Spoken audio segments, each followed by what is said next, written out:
C'est superbe.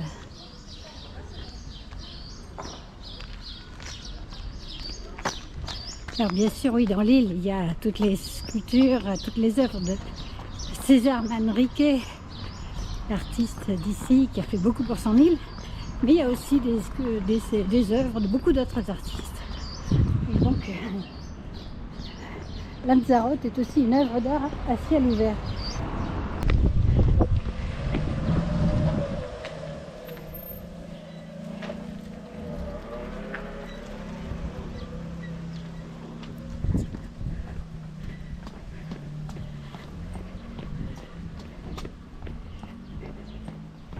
Voilà, je suis au village de San Bartolomé. Alors c'est de là que je suis partie hier pour aller dans un très bel endroit.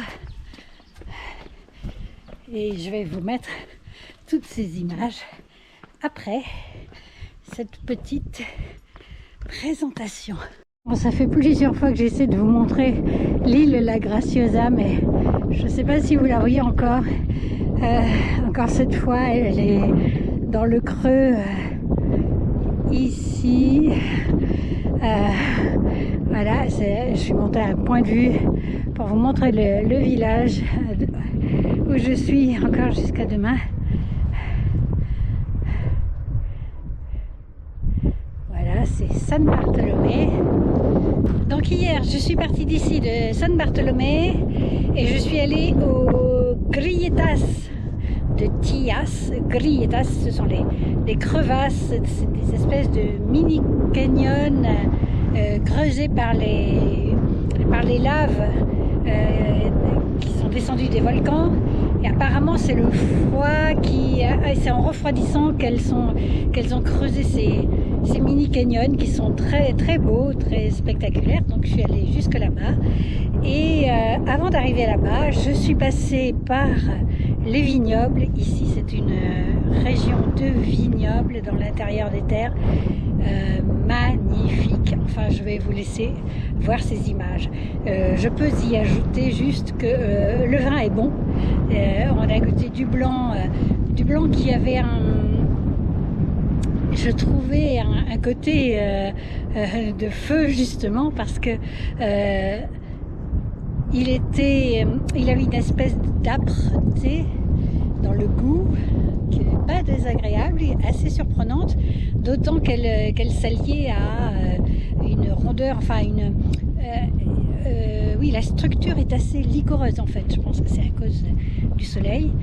Mais après, on a goûté un autre blanc qui était différent, qui ressemblait plus à ce qu'on connaît ici. Légèrement pétillant, peut-être très très légèrement. C'était bon aussi. Et du rouge aussi, que j'ai trouvé très bon. Moi, j'aime bien le rouge. Je suis née dans le Médoc, donc je connais bien le vin rouge. Donc voilà. Mais alors, la culture des vignobles ici est très particulière. Vous allez voir ça sur les images. Donc, bah oui, il y en a encore derrière moi des cultures et quelques vignes. Voilà. Et puis, des volcans partout, bien sûr. Je crois que j'ai lu qu'il y a plus de 150 volcans, je crois, sur l'île. Une petite île, hein. Donc, vraiment, c'est volcanique partout. Voilà. En tout cas, rendez-vous dans quelques instants pour ces images de ce fantastique trail ou rando-course comme on veut entre San Bartolomé et les Grilletas en passant par les vignobles et en passant par le village très beau de Montaña Blanca qui se situe entre deux volcans qu'on appelle les montagnes, et vous verrez ça aussi, des belles images. À tout de suite. Hello. Voilà des vignes. Vous voyez le truc, c'est qu'ils creusent des trous qu'ils protègent avec des pierres. Alors en général ce sont des cercles de pierres. Et là on en voit aussi sur la colline. Il y en a partout.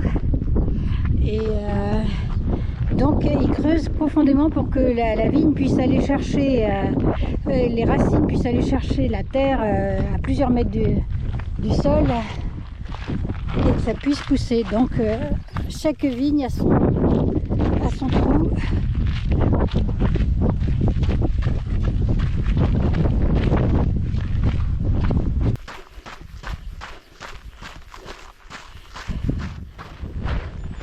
Voilà, des figuiers de Barbarie, plein de fruits. C'est beau. Encore des vignes et des figuiers de Barbarie des deux côtés de la route.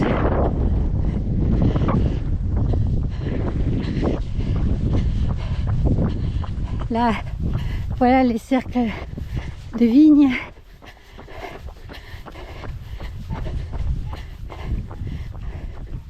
Là, on voit bien là.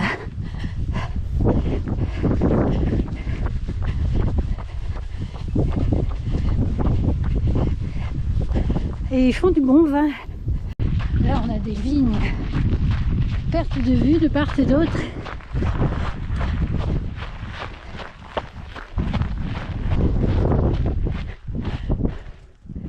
Avec leurs arcs de cercle de protection. Chaque plan a son cercle de protection.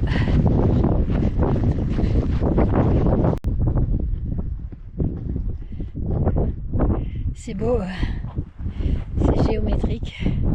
Bon, maintenant j'ai un petit problème, c'est que le chemin par où je devais passer, il est fermé. Donc je vais revenir en arrière et je vais trouver un autre moyen. Ça va me rallonger, mais c'est pas grave. De toute façon, j'y vais tranquillement. Si ça monte trop, je marche et après je recours. Voilà, on profite. On profite du paysage. Allez, à tout à l'heure.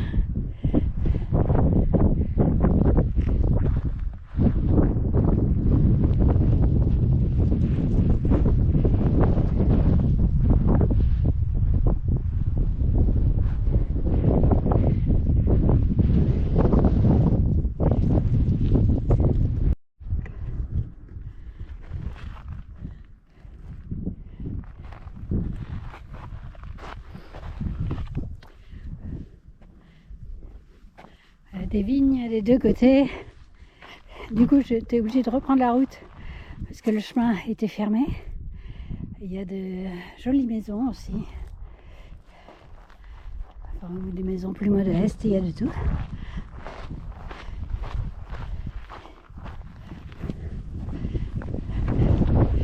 Allez.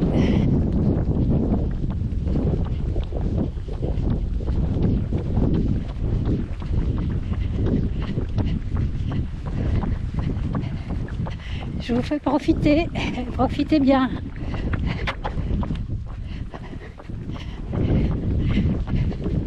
Moi j'ai les réalités, mais vous n'avez pas l'effort. Donc ça compense.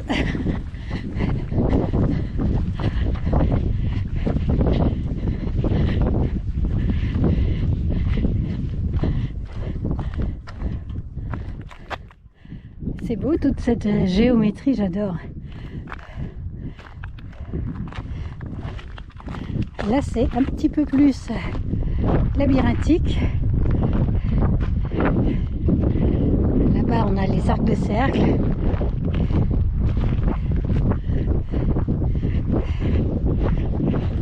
Alors, c'était pas prévu, mais puisque j'ai dû changer d'itinéraire, je le fais à mesure que j'avance. Et là, je traverse Montagna Blanca, du nom d'une montagne qui est là, et le village qui est tout blanc aussi. Très beau.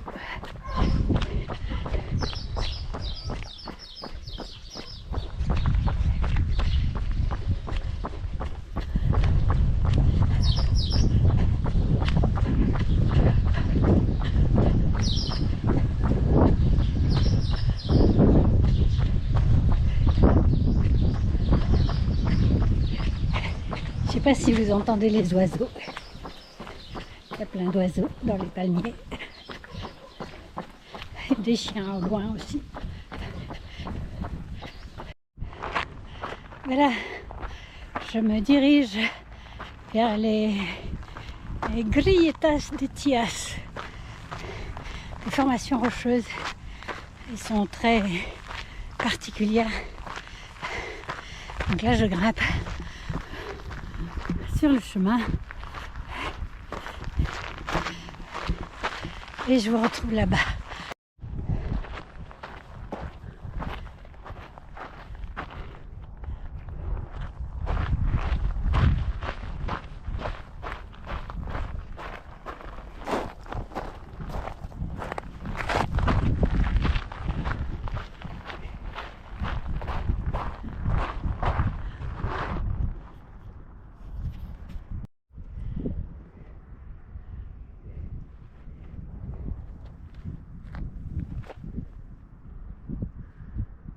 Voilà, c'est plein de défilés comme ça, dans ces étranges formations rocheuses. Et sous les pieds, le sable volcanique qui glisse comme des petites billes qui roulent, comme l'a dit l'un d'entre eux.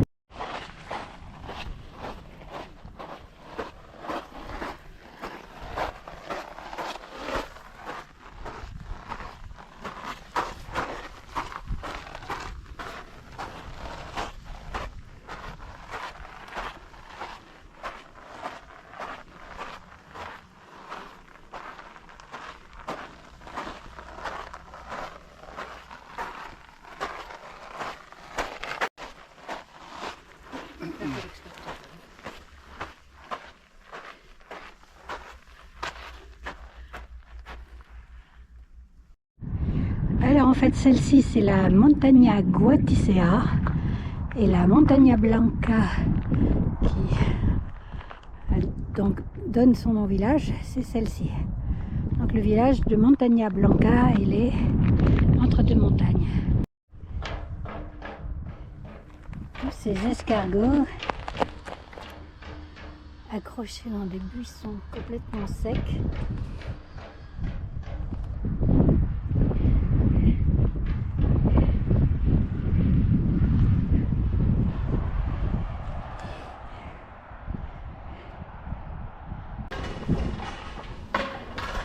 La jolie église de Montaña Blanca et ses pavés magnifiques en roche volcanique et chaud.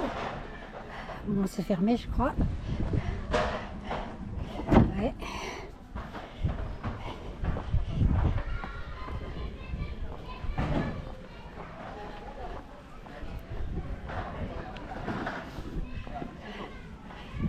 Allez.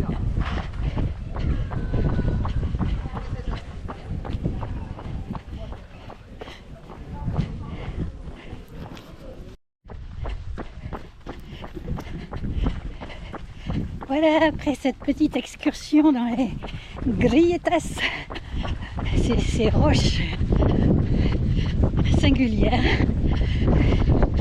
et ben, je suis sur le retour à courir avec plaisir. Ça va me faire à peu près 18 km je pense. Je sais pas combien de D+, je verrai ça une fois arrivé. Allez, à plus. Ciao.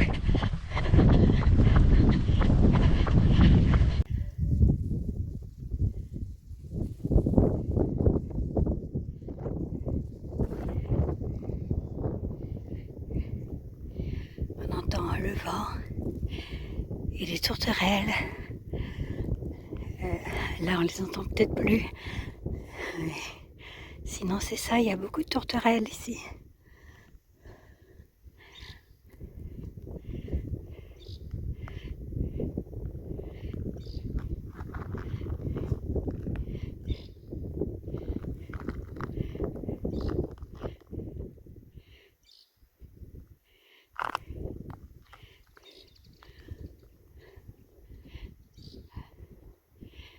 Ah là, c'est un canari, je le vois au sommet du cactus.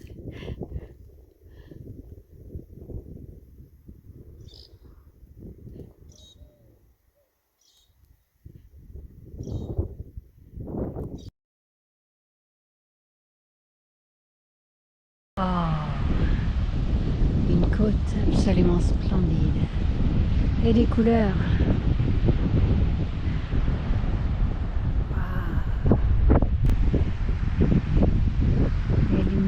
change.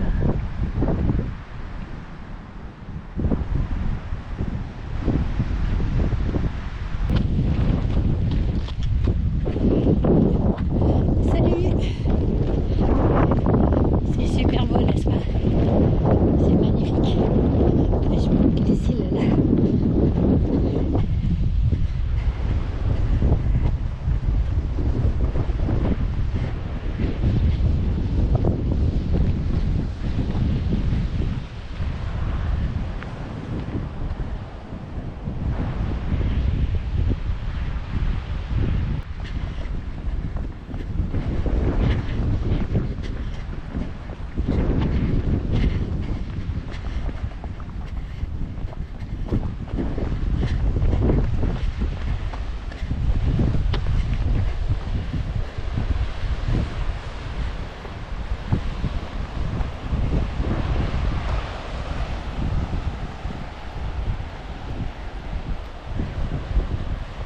Voilà la Graciosa.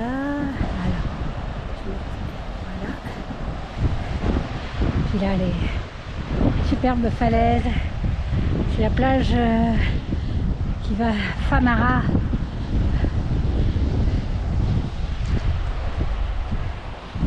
Allez, je continue. C'est trop bien. Allez, on continue. Regardez ça. Cette beauté.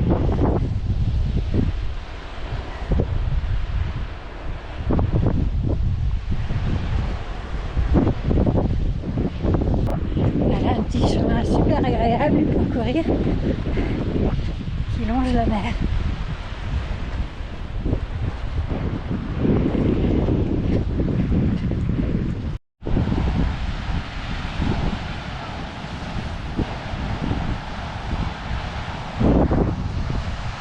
Là, je passe devant le club La Santa. En fait, c'est un village de vacances de sport. On peut pratiquer toutes sortes de sports.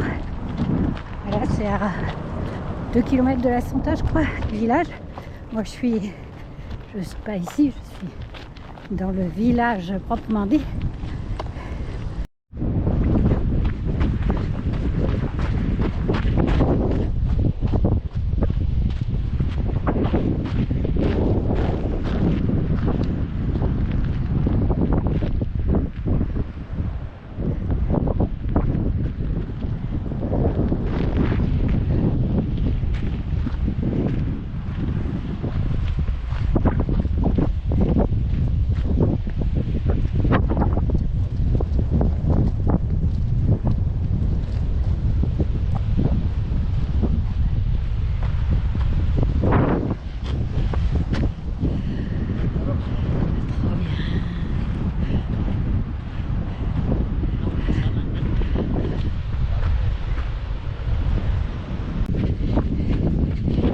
Je suis passée sur une petite île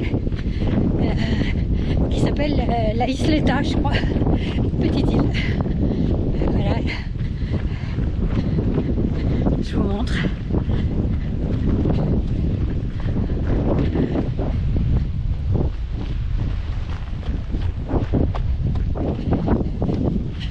Toujours du vent, hein, ce qui rend la course moins facile.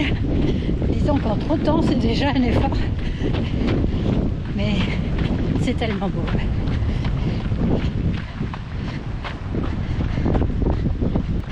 Ouais, ici, on a un endroit sablonneux. Enfin, c'est sablonneux, c'est un mélange de sable et de cendre. Là, on retrouve la lave durcie. Et voilà la côte.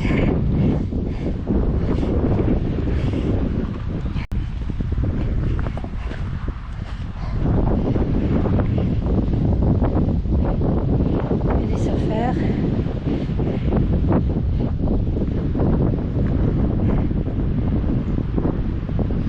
Et là-bas, juste en face, c'est la Santa. Je suis donc sur le retour.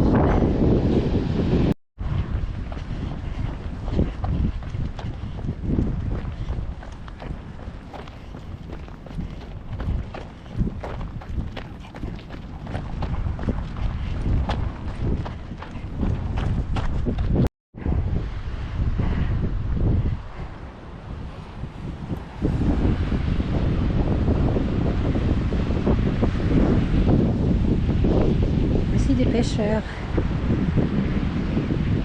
à la ligne.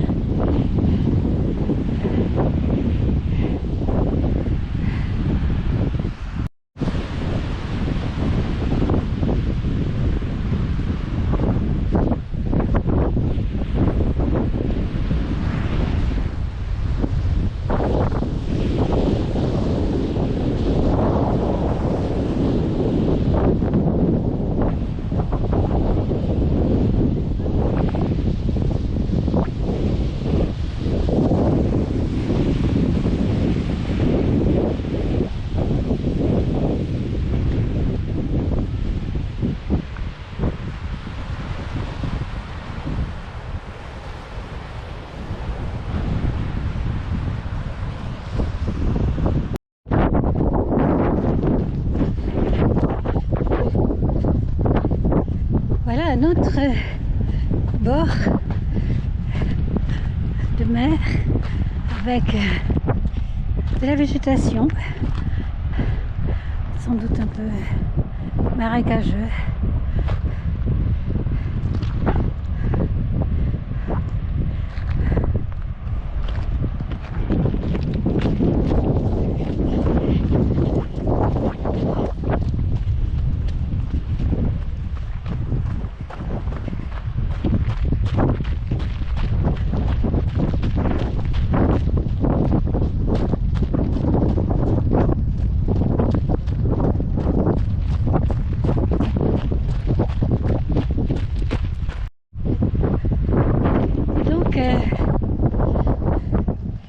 Ah oui, voilà, c'est ce que j'avais lu ici, c'est une réserve naturelle d'oiseaux avec des espèces rares, des canaris, des îles Canaries.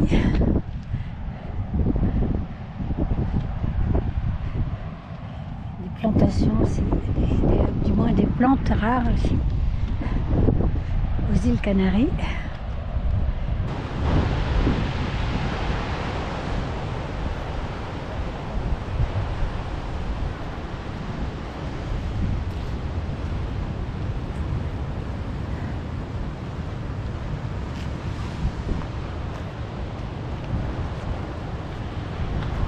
À la prochaine fois un volcan sans doute.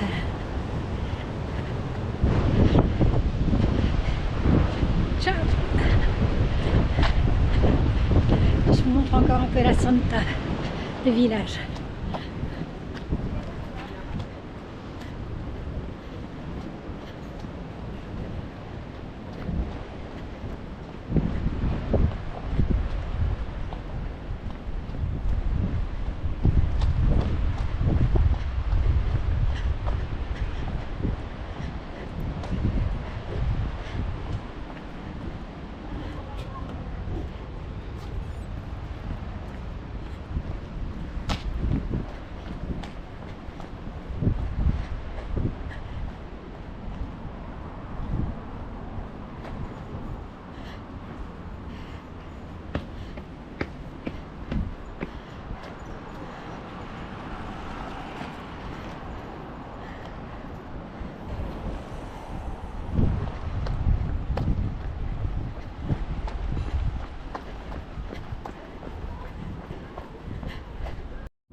Salut!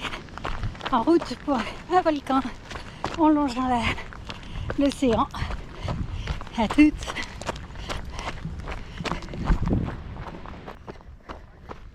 Voilà mon volcan. Il n'y a plus qu'à s'approcher et à grimper.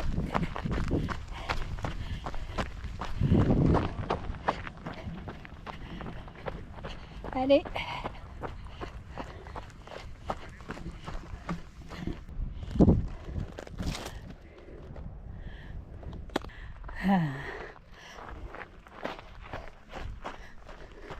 Volcan rouge.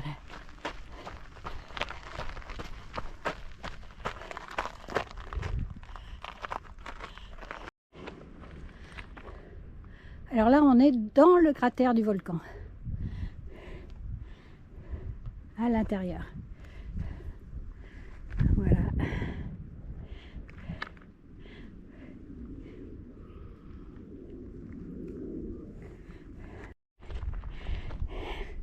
Mon homme qui me rejoint au courant, il a laissé son vélo. Et lui après, il continuera à vélo, mais on fait un petit bout ensemble, c'est sympa.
Le plus haut point de l'île.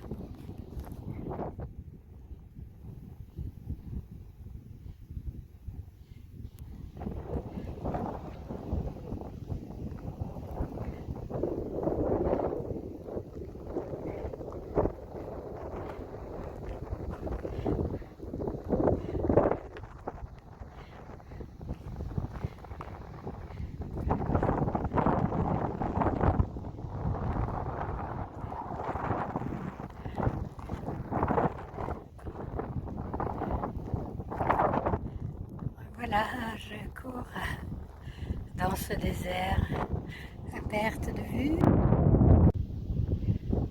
Deux beaux volcans.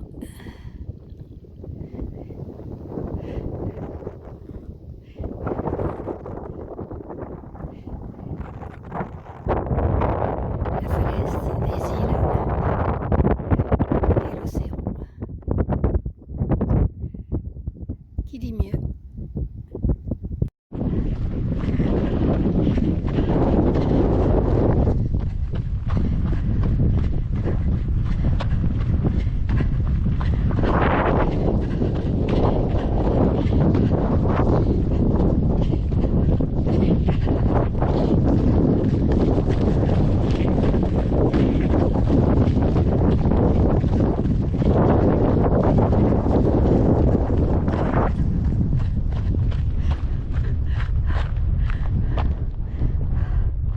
Encore un volcan.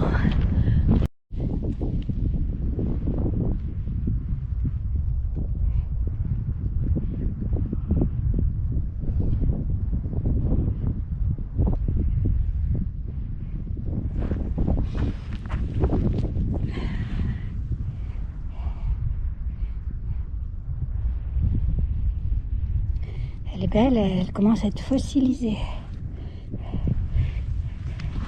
Je te laisse là.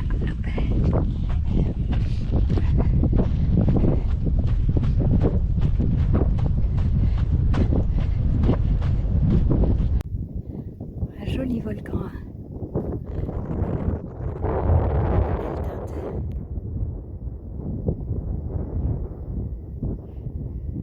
Et les autres.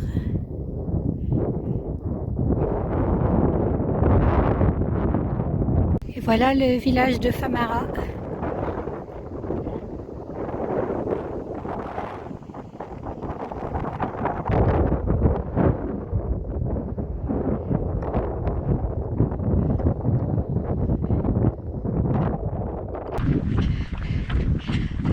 suis sur le chemin du retour, toujours dans mon désert. Et là, je viens de croiser deux vététistes qui m'ont demandé si tout allait bien. C'est vrai que on a l'impression d'être dans un film avec les gens perdus dans le désert, assoiffés. Alors c'est pas mon cas, j'ai mon nom dans mon sac, mais c'est vrai qu'il fait très chaud. Allez, je finis cette balade qui va me faire une petite vingtaine de kilomètres. Et je vous dis à bientôt. Ciao.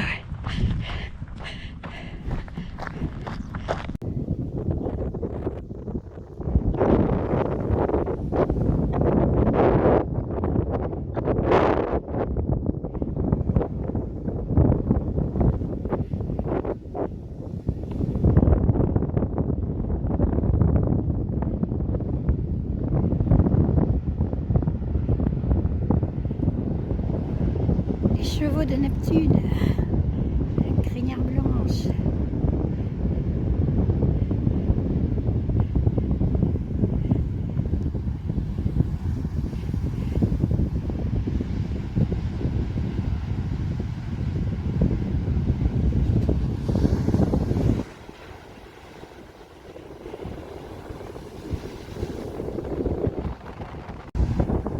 C'est tellement beau que je ne m'arrêterai pas de filmer.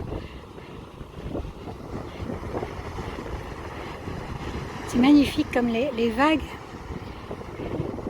elles sont d'un bleu soutenu et puis quand elles éclatent, ça devient turquoise à l'intérieur, un magnifique turquoise mêlé de blanc, marbré de blanc. Oh, c'est extraordinaire.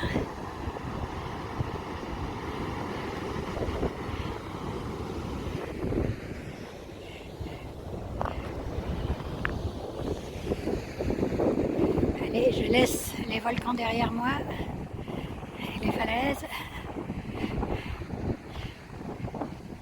Chaque fois, une petite victoire sur soi quand on part toute seule comme ça pour assez longtemps dans un endroit désert. C'est bon pour le mental.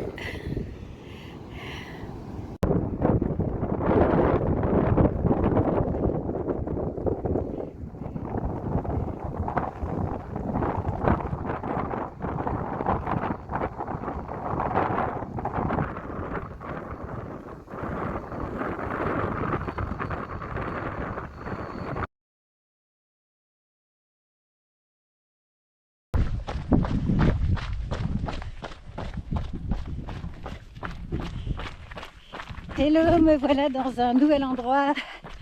Alors c'est près de Tinaro et je suis dans le parc naturel des volcans. Et je crois que je vois déjà des choses magnifiques. Et je vais tâcher de vous les montrer. Alors le parc naturel des volcans, c'est un ajout en fait au parc naturel Timam Faya, qui est aussi un parc naturel des volcans. Voilà, c'est la continuité. Et c'est vraiment, bon, il y a des volcans sur toute l'île bien sûr, mais là ils sont spécialement concentrés dans toute cette région. Donc voilà, on se balade par ici. À tout à l'heure. Il y a des flaques qui témoignent exceptionnellement il a plu à Lanzarote. Bon, ce jour où il a plu, nous, là où on était, il a plu environ 5 minutes. Mais ailleurs, apparemment, il a plu davantage. Et voilà, on continue sur le chemin des volcans. C'est splendide. Avec un temps légèrement couvert aujourd'hui, avec des passages nuageux et des belles lumières toujours. Et ça fait du bien de ne pas être tout le temps au soleil. Ça rafraîchit un peu. Puis ici on est légèrement en altitude par rapport au niveau de la mer. On était avant. Voilà. On continue, ça va être splendide. Ça l'est déjà. Et voilà, un immense champ de lave. Regardez ça. Que de la lave. Que de la lave durcie.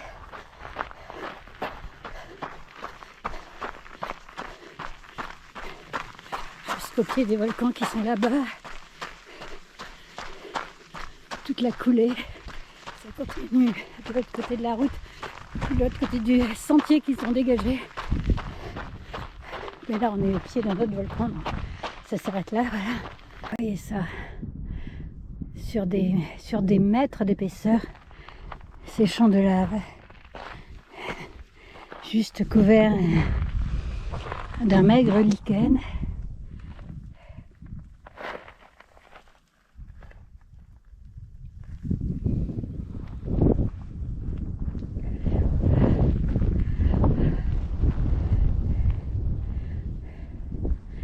Après le désert de sable de l'autre jour, le désert de lave. Voilà.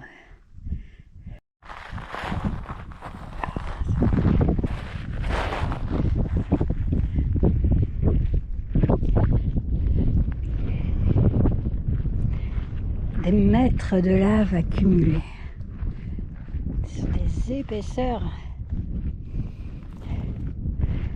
Voilà, ça me fait penser à des congères. C'est comme, ce sont des congères de lave, comme quand j'habitais en haute montagne dans les Pyrénées. L'hiver, il y avait des congères avec la neige qui s'accumulait jusqu'au toit de ma grange, de ma maison. Bah là, c'est la lave qui est descendue des volcans, qui s'est accumulée là. Fantastique.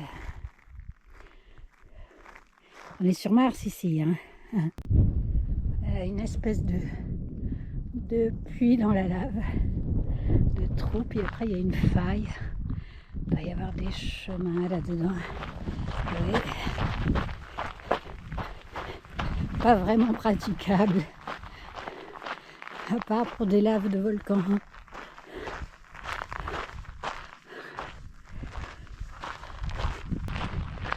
Des volcans de toutes les couleurs.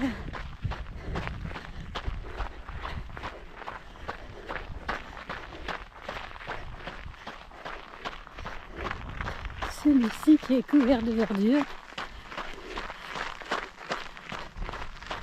Là-bas, on a des teintes rougeoyantes. On a du sombre, on a du blanc, du roux, de l'ocre, ocre jaune, ocre rouge et vert, vert clair, vert foncé. Et toujours les champs de lave à leurs pieds.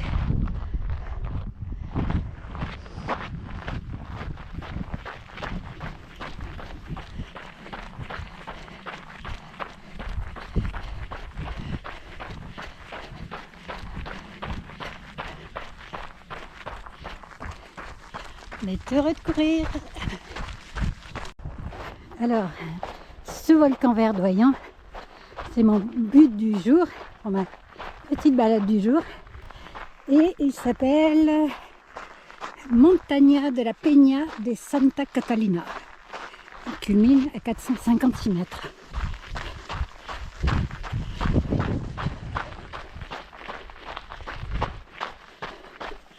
Allez, on le contourne. Enfin, on tourne autour.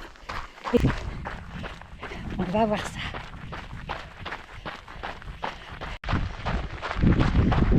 On voit mal la profondeur là avec la caméra, mais ça s'enfonce vraiment en profondeur. Bon, on continue. Moi, je grimpe. On va voir ce qu'il en est plus loin. Bon, la caméra, elle écrase les perspectives. On voit mal là, mais c'est... Là, on est vraiment dans le creux.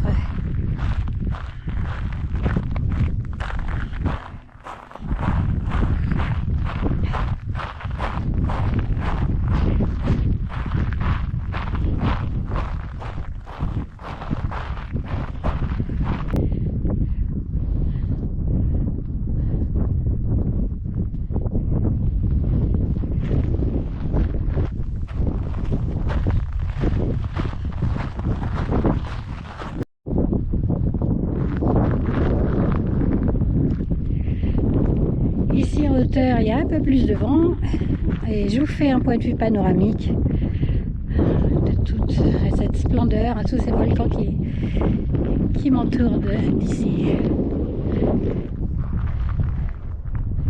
Voilà, moi je viens de là.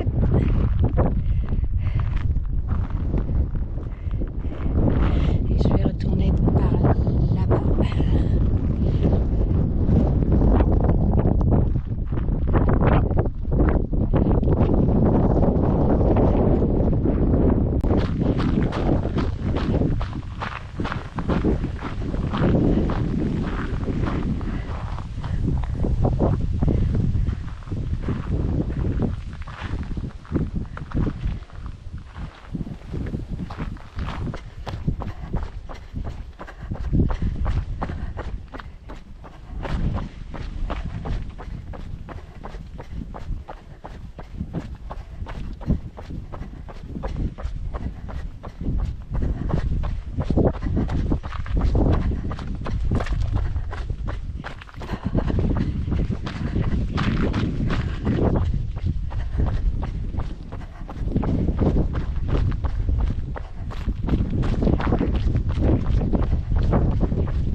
Ce matin, j'ai encore mangé de la confiture de figues de Barbarie. Alors, je leur rends hommage.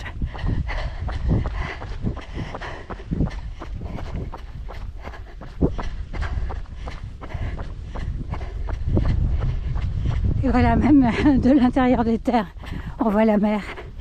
Elle est toujours près, la mer, ici dans cette île qui n'est pas de grande dimension, où j'ai vu le soleil se lever sur la mer et se coucher sur la mer, la même d'un côté à l'autre, sur l'océan en fait.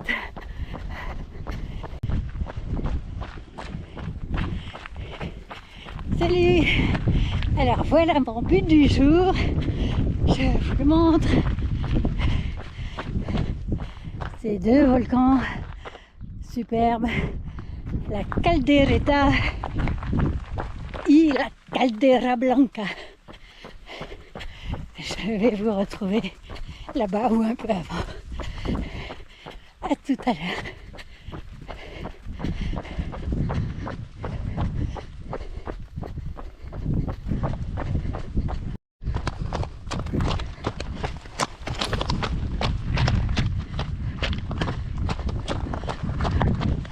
Alors, ici, c'est le sentier appelé Islotes. Ouais. Des petits îlots. Pourquoi? Parce que on est au milieu d'une mer de lave de toutes parts et les volcans, ils sont là comme des îlots.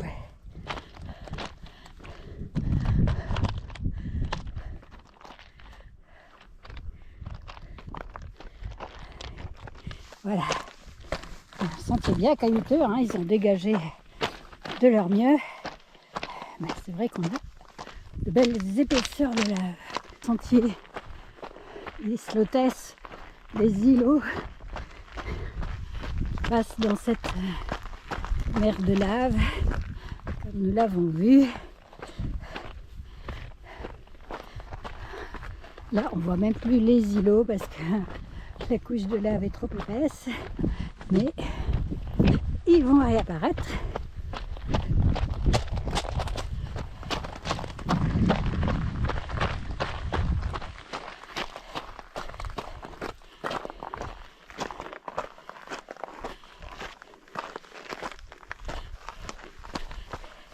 Faut faire très attention où on met les pieds dans ces pierres volcaniques particulièrement instables.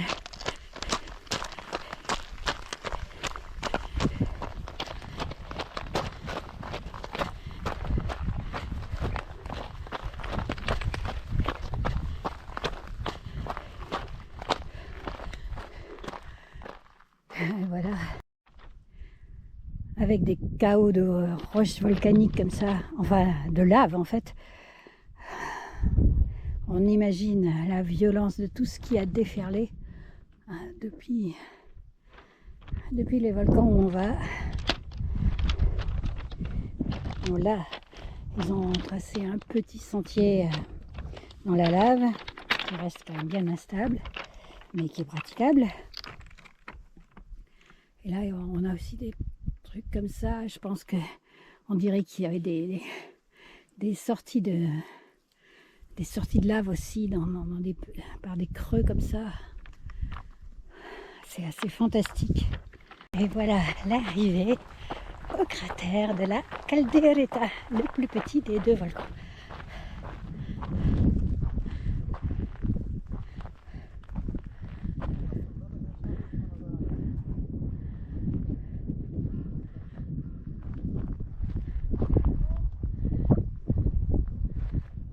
Absolument charmant.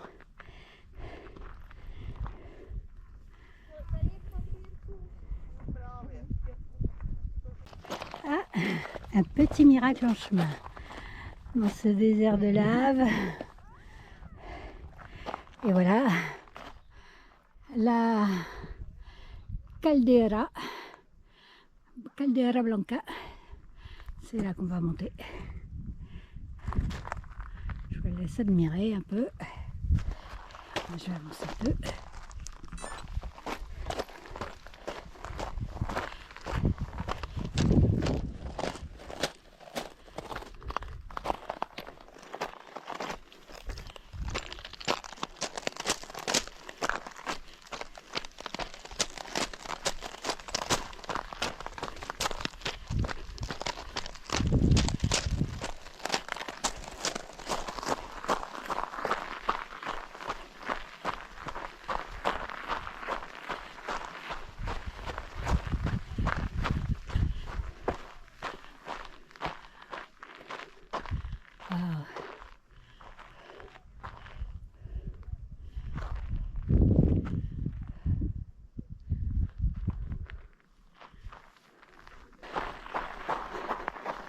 Continue l'ascension.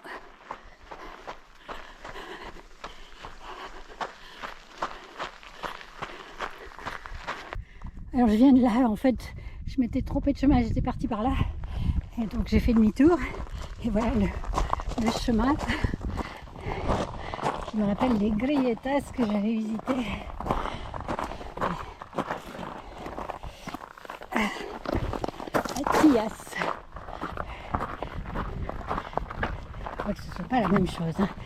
C'est juste un chemin creusé. Un petit sentier creusé dans la roche volcanique. Et ça y est, j'y suis au-dessus du cratère.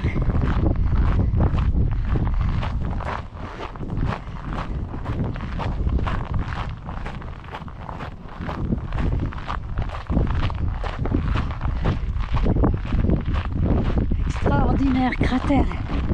Il fait 1200 mètres de diamètre et 200 mètres de profondeur.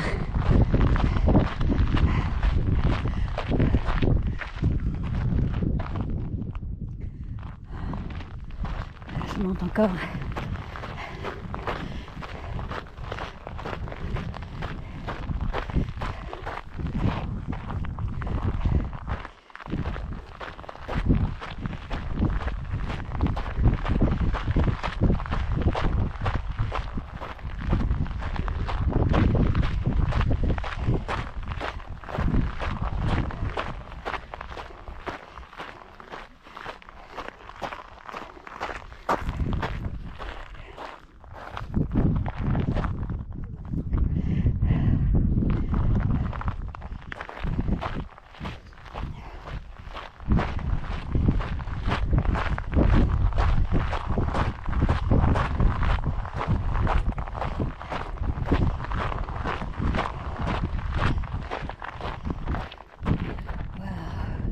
Profond, c'est vaste.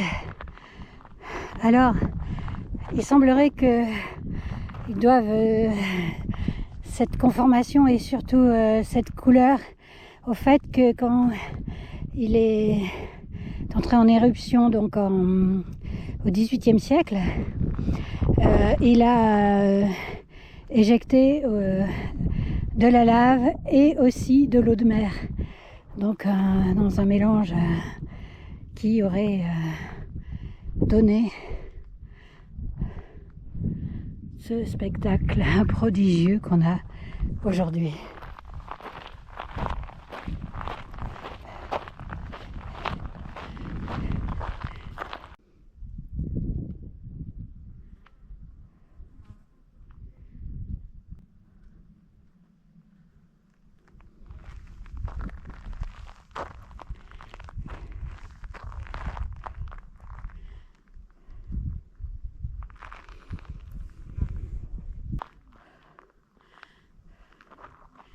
Voilà la caldereta d'où on vient, donc avec la faille là par où on a pénétré dans le cratère, et donc sa jumelle, la grande caldeira, le grand chaudron, Caldera Blanca.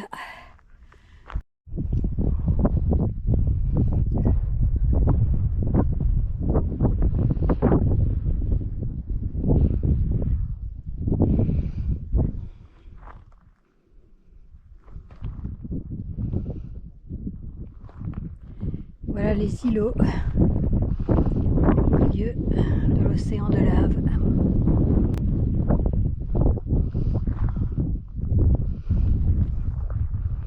Et au fond les îles au milieu de l'océan d'eau.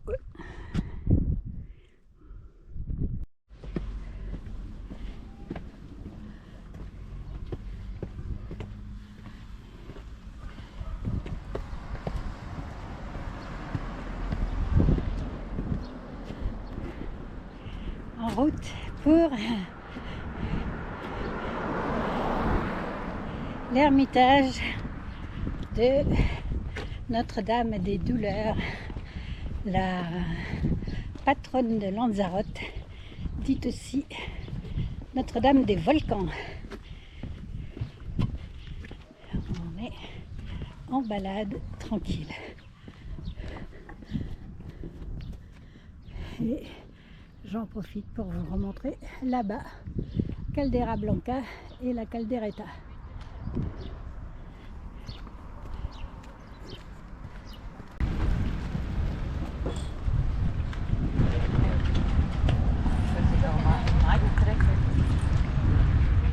Et voilà Notre-Dame des Douleurs, patronne de Lanzarote.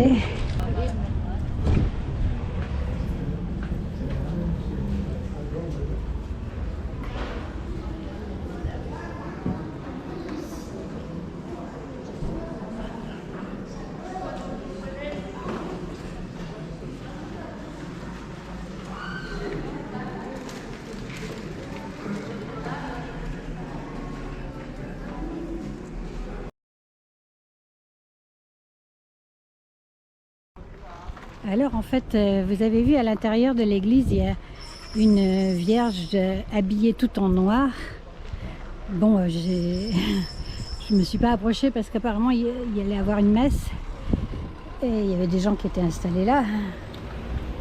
Mais en fait, c'est l'histoire des éruptions de 1730 à 36 qui ont été arrêtées, selon la légende, par une croix que quelqu'un aurait plantée lors d'une procession et qui aurait arrêté la lave et qui aurait, en tout cas, il est certain que le village de Tinaro a été épargné. La lave s'est arrêtée juste avant. Et donc, en chemin pour Caldera Gigan, toujours on voit Caldera Blanca et la Caldereta, magnifique. Donc ça, ici on est dans le village où on loge. Alors voilà le cratère Gigan. Et comme vous pouvez voir, il est cultivé, entièrement cultivé, en terrasse. Voilà, c'est un cratère qui accueille plusieurs fermes, plantations. Il est magnifique aussi. Et c'est là donc qu'une jeune bergère de 9 ans aurait en 1780 vu une dame habillée en noir qui lui aurait dit que les habitants devaient respecter la promesse qu'ils avaient faite après les éruptions de 1736, où ayant planté une croix à la sortie du village, ils avaient ainsi pu obtenir de Notre-Dame qu'elle arrête les laves et que les laves n'entrent pas dans le village, ce qui s'est effectivement passé, à la suite de quoi ils avaient donc promis de construire un sanctuaire à Notre-Dame des Douleurs, dite Notre-Dame des Volcans, et ils ne l'avaient pas fait. Donc en 1780, cette dame habillée en noir est apparue à la jeune fille de 9 ans, jeune bergère. C'est toujours des bergères qui reçoivent la visite de Notre-Dame.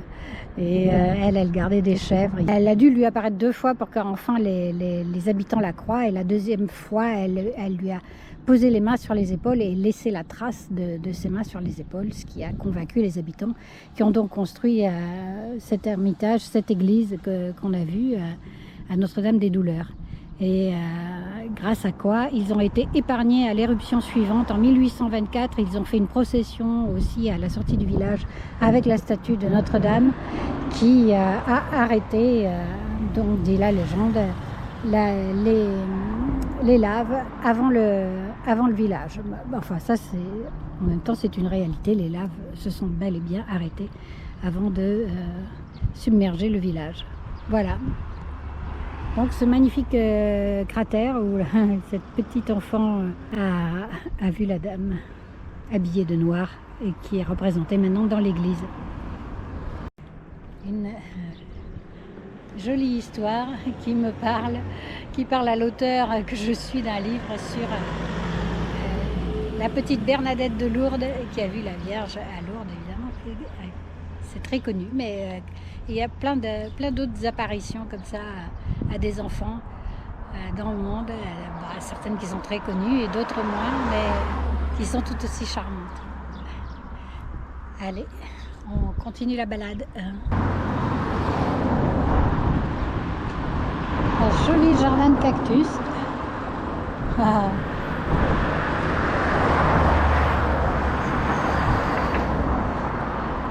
Il y a des planètes ou des étoiles dans le ciel noir de la nuit.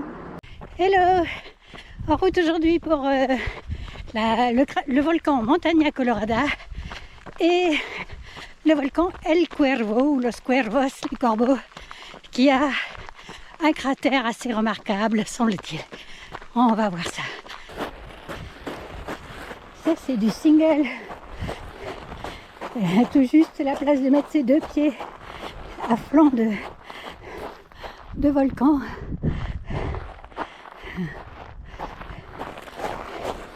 Et toujours dans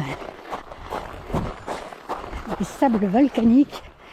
J'ai traversé encore des champs de lave sur quelques kilomètres. Maintenant, voilà, le gravier volcanique qui use mes chaussures. Elles étaient presque neuves. Maintenant, elles sont presque lisses. Les chaussures de trail.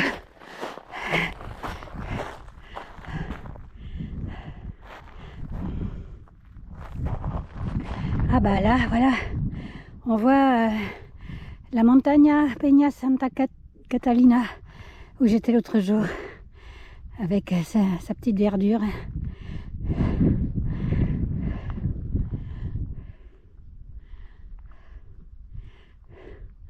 Juste en face de nous. Et moi, je vais par là. Alors là, je débouche sur un autre paysage avec une grande bande de sable volcanique et puis là d'autres volcans.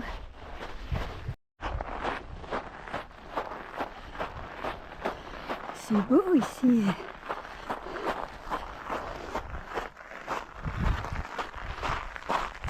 plantes. On dirait un jardin aménagé par un paysagiste.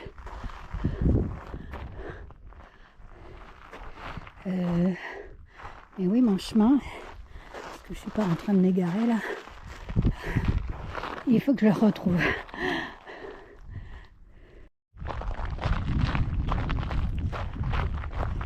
Et voilà la Montaña Colorada. Qu'est-ce qu'elle est belle déjà! Avec ses verdures, ses failles. Waouh, magnifique! Alors là, je vais en faire le tour parce qu'elle doit son nom surtout à son versant rouge.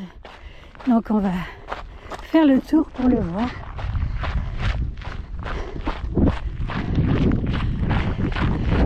J'adore! C'est super beau et je découvre des endroits nouveaux. Voilà, toute seule, tranquille.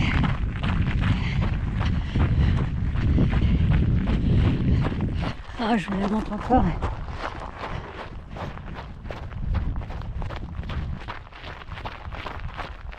Bon, là, c'est pas comme tout à l'heure, j'ai retrouvé mon chemin.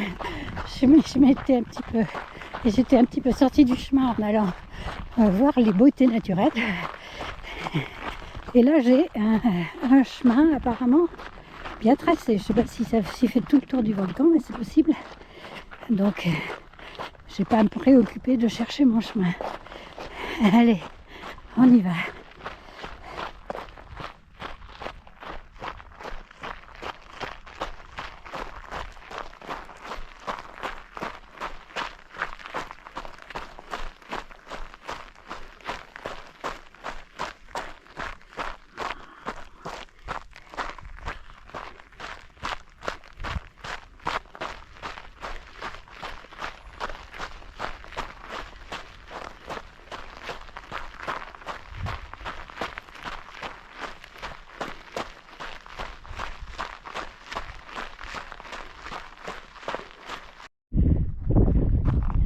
C'est singulier ce champ de pierre hérissé comme ça.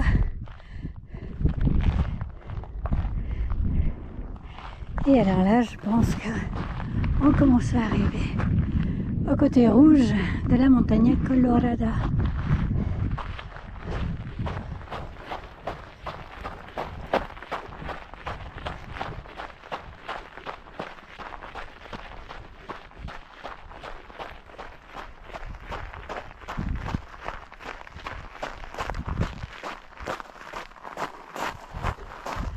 Je ne sais pas si la vidéo rend bien le rouge, mais ici déjà on voit rouge.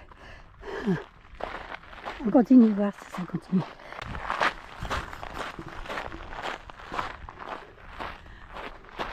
La Montaña Colorada mérite bien ses couleurs, son nom. Alors du rouge, de la roche rouge et puis de la merveilleuse verdure.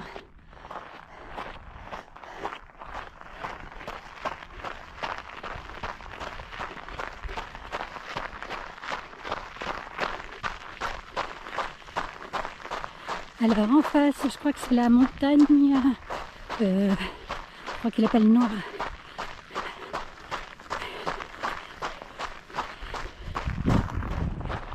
Ah ouais, c'est bien rouge.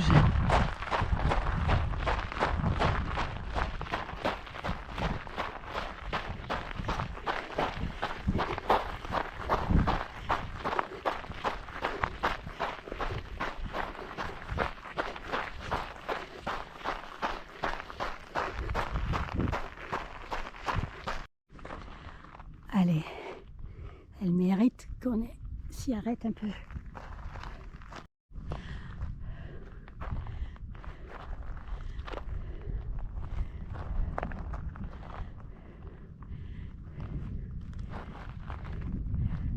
Caldera Blanca, ici la montagne noire, je crois, Nera,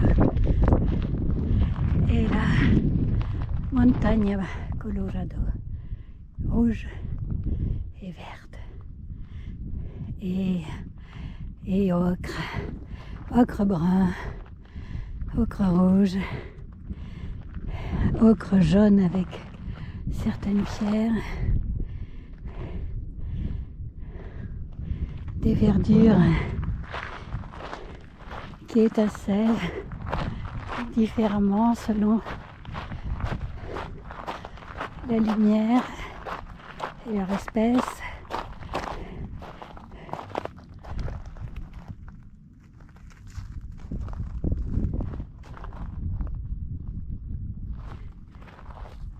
Ah voilà la belle photo à faire. Rouge et rouge. Voilà, on laisse la montagne Colorada derrière nous. On longe la Montaña Negra et on se dirige vers le volcan El Cuervo ou de los Cuervos des Corbeaux ou du Corbeau, voilà qui me fait penser à Edgar Poe. Alors, je crois que c'est un volcan où il y a pas mal de touristes parce que il y a un parking et puis faire le tour du volcan à pied après, c'est assez aisé.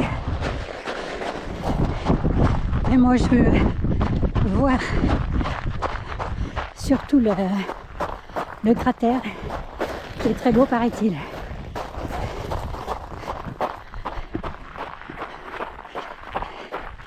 Alors, je vous y emmène.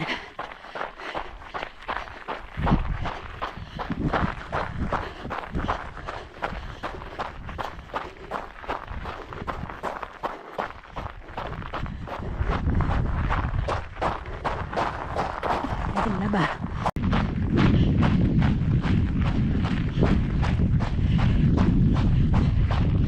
Il a belle allure, le corbeau.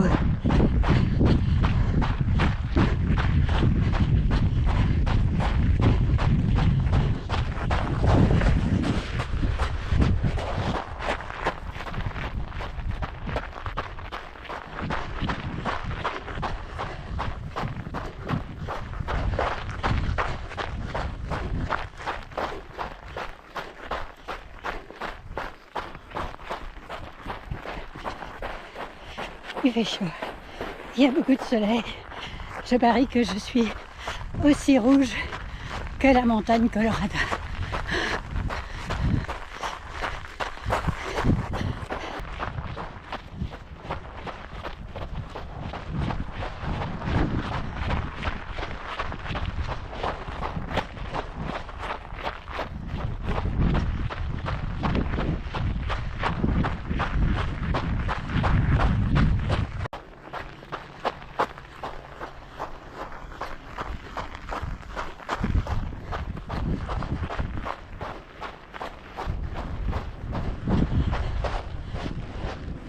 Et nous y voilà.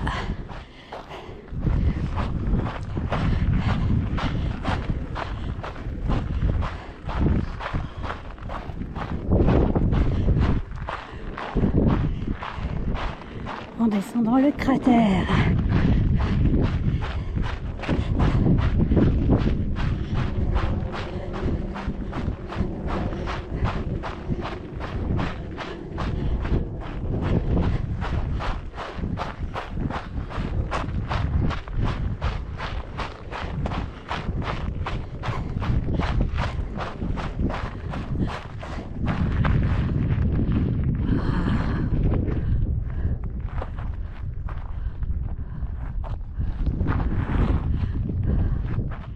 Magnifique, magnifique.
Waouh.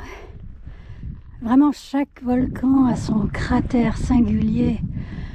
Là, jusqu'ici, on en a vu vraiment de tellement différentes sortes. De celui qui est tout cultivé jusqu'au sauvage cratère de Caldera Blanca. D'autres qui sont à moitié écroulés. Et celui-ci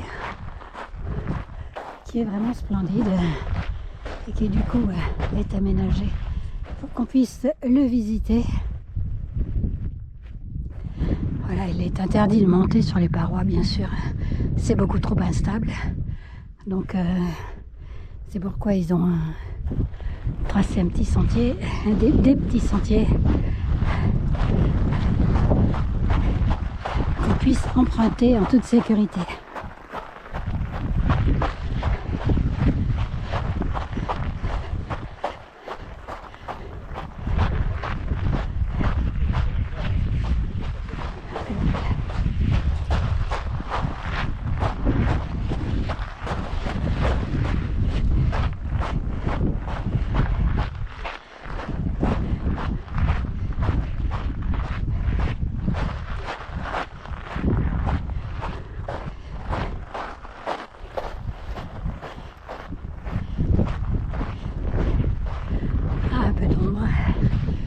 Je vais en profiter pour faire une toute petite pause, manger une pâte de fruits peut-être, ou des tucs, parce que j'ai dû perdre pas mal de sel avec la transpiration.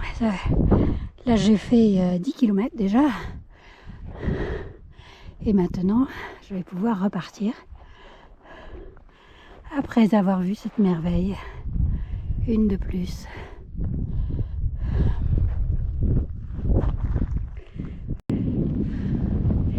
Il faut s'imaginer ces énormes cratères en train de cracher du feu de toute leur largeur et leur profondeur. Et leurs éruptions de lave qui ont créé tous ces champs de lave qu'il faut traverser pour les rejoindre.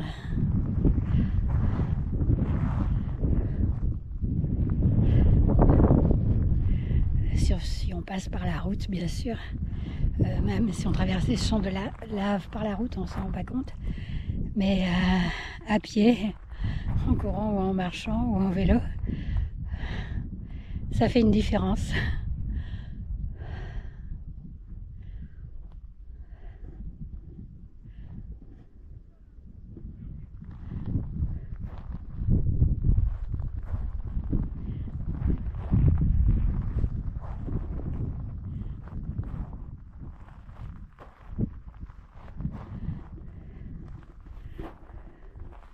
Ce qui manque à beaucoup de gens aujourd'hui, en fait, c'est le contact avec la nature, mais pas la nature, les jardins, quoique c'est déjà quelque chose. Mais la grande nature sauvage, même les gens qui viennent ici, par exemple à Lanzarote ou sur d'autres sites, souvent ils vont sur les sites les plus touristiques, les plus faciles d'accès. Et voilà, ils se font trimballer en bus, comme dans le parc de Timanfaya. C'est le parc national des volcans qui ont eu ces éruptions entre 1730 et 1736, avec des volcans magnifiques, mais on n'a pas le droit d'y aller par soi-même, il faut faire le tour en bus. Donc il y a un tour de 20 minutes en bus. On met les touristes dans des bus au vert fumé, puis ils font les photos qu'ils peuvent depuis le bus. Bon, nous on a décidé de passer là-dessus, c'est pas notre truc, tant pis, de toute façon autant les voir en vidéo que les voir derrière des vitres de bus. Par contre l'expérience réelle dans ces endroits-là, voilà, c'est comme quand vous vivez à la montagne, quand je vivais à la montagne ou au bord de l'océan. Vous savez ce que c'est que la nature, la force de la nature, et je sais ce que je voulais dire, oui. Ça manque à beaucoup de gens, beaucoup d'intellectuels notamment, qui sont pleins d'orgueil, pleins de suffisance, qui croient qu'ils vont tout faire avec leur esprit, qu'ils vont tout dominer. Et beaucoup de gens riches aussi qui se promènent comme ça, avec tout le confort. Mettez-les vraiment dans des conditions un peu plus ardues et tout s'effondre. Ils ne connaissent pas vraiment la vie et ils ne savent pas qu'il faut être humble parce qu'on est tellement petit. On a de la force, mais aussi on est tellement petit. Et c'est beau, parce que c'est pas beau de tout dominer. Allez, sur ces petites paroles philosophiques que n'importe qui pourrait dire, mais ça fait rien, il faut quand même les répéter de temps en temps. Eh bien, je vais repartir en sens inverse et peut-être pas exactement par le même chemin, bon, enfin, il n'y en a pas 36 000 non plus. Et faire ma dizaine de kilomètres qui reste, ça me fera une petite vingtaine de kilomètres pour la journée. Ça sera pas mal. Allez, soit je vous dis au revoir maintenant, ciao, soit peut-être un peu plus tard, on verra. Ciao, ciao.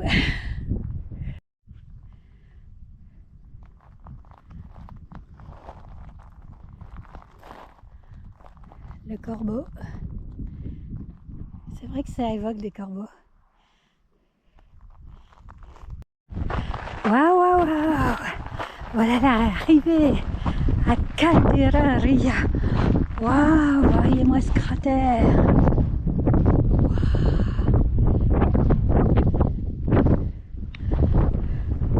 Super profond et magnifique.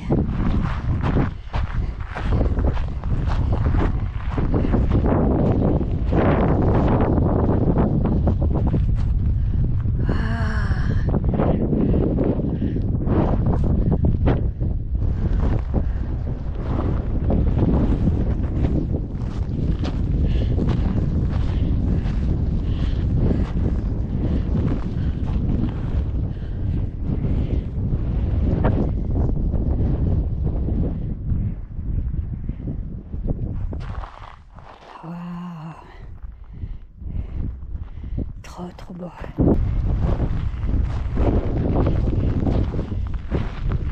Voilà mon dernier nouveau volcan de ce séjour merveilleux à Lanzarote.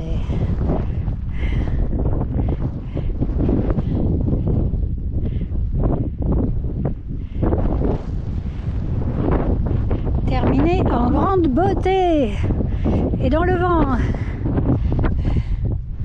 Alors ici, je zoome un peu, on va voir les villages de Uga et Yaizia, je ne sais pas si on voit bien, voilà. Et puis là,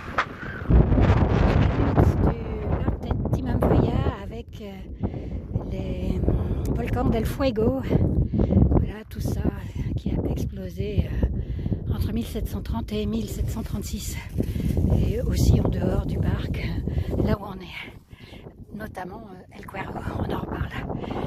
On continue. Et retour par un très charmant chemin au milieu des cactus et d'autres plantes.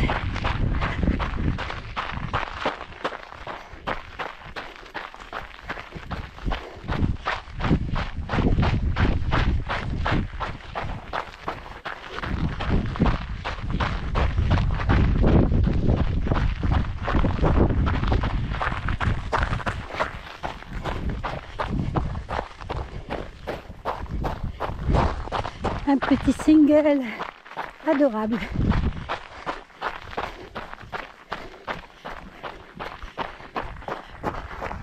Ah, voyez ça.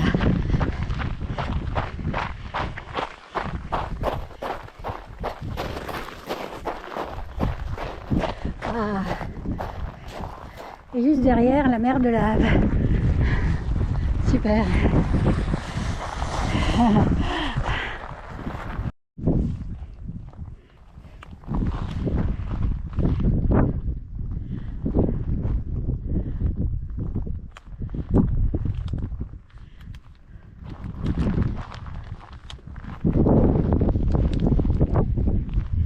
Alors, au milieu de cette charmante oasis, je vais vous lire un texte qui a été écrit à l'époque des éruptions, donc en 1730, les premières éruptions.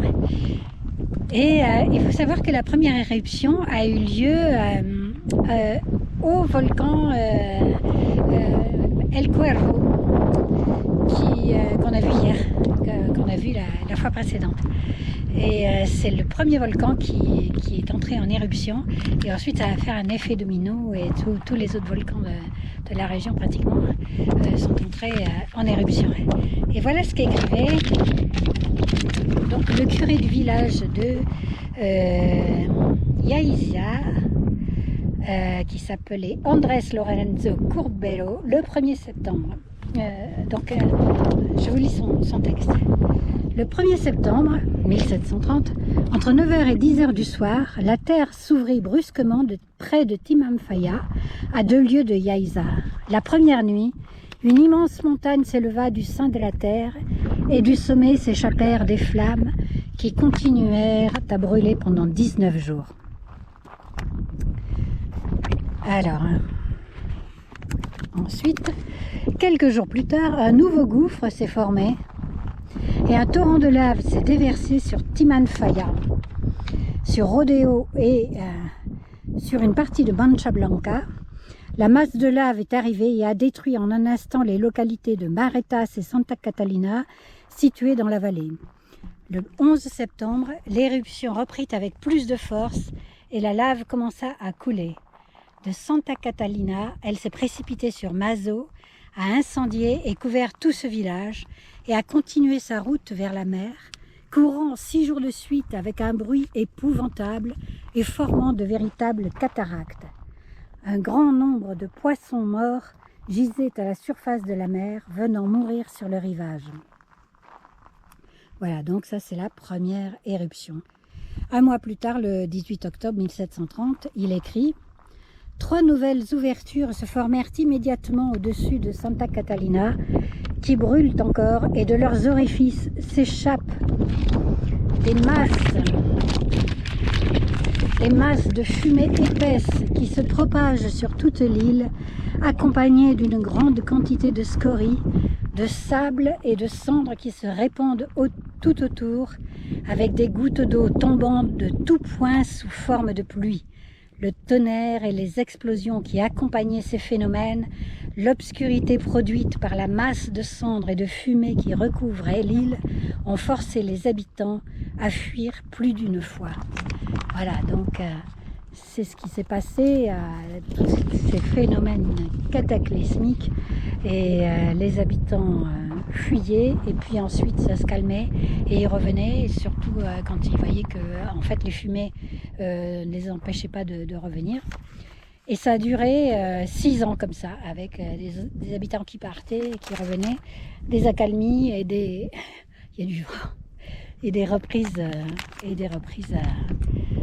d'éruption. Voilà, et le paysage que ça nous a laissé. Vous voyez ici la mer de lave descendue des volcans, hein, parce que ça c'est des volcans Santa Catalina là en face de nous, qui a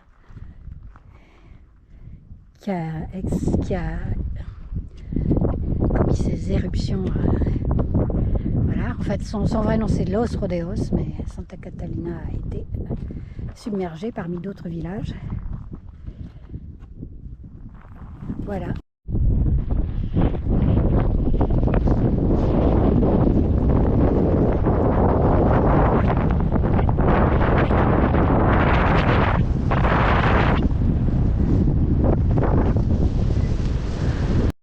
Et donc voilà un cratère sans volcan.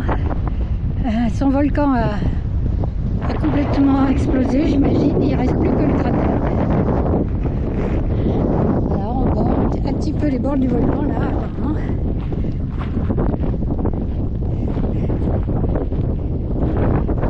Ouais, c'est ça. Et il n'a pas de nom sur la carte, donc voilà. Il y a le soldat inconnu et il y a le cratère inconnu. En face de nous, la caldera et la caldereta.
Dans tous les villages, comme ici à Mancha Blanca, il y a des parcs de jeux pour les enfants. On sent qu'ici on se soucie du bien commun et du bien des enfants.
Plan et la Caldera Blanca à l'arrière-plan.